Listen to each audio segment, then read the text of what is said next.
C'est ici, à Montepuez, dans le nord du Mozambique, qu'un paysan a découvert le premier rubis sans savoir ce que c'était. Désormais, 40% des rubis vendus dans le monde proviennent de cette région d'Afrique qui pourrait renfermer les plus grandes réserves jamais découvertes. La compagnie mozambicaine qui possédait la concession s'est associée au groupe britannique Gemfields qui exploite la mine. Notre but, c'est de retrouver le lit de la rivière dans lequel le rubis s'est déplacé il y a 500 millions d'années, transporté par la pluie et disséminé dans la roche. Ensuite, il ne reste plus qu'à envoyer cette roche dans l'usine de traitement, la laver et voir s'il y a des rubis. Les pierres sont ensuite triées à la main. Ici, on ne plaisante pas avec la sécurité. Chaque employé est fouillé plusieurs fois par jour. Depuis 2012, l'affaire est très rentable. L'entreprise a engrangé 225 millions de dollars de recettes au total lors de ventes aux enchères à Singapour.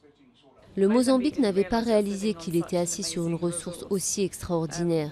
Ce que nous avons permis, et ce en quoi nous aidons le Mozambique, c'est de faire entrer ces rubis sur le marché international, en leur apportant leur vraie valeur, ce qui à terme permet d'aider le pays et d'aider la population. Mais pour la région de Montepuez, la découverte est loin d'être une bénédiction. La ruée vers le rubis a attiré des milliers de mineurs artisanaux et des négociants venus des pays voisins et de Thaïlande. Les tensions entre illégaux et forces de sécurité ont déjà fait plusieurs morts. Le mois dernier, la police a lancé une grande opération. 3700 personnes ont été arrêtées. Les 2/3, des étrangers, ont été expulsés. Ils dénoncent la brutalité des forces de police et des humiliations. Cette fois, ils sont revenus et ils ont commencé à tirer. 2 personnes ont été touchées là-bas dans la forêt. L'une est morte, l'autre est à l'hôpital.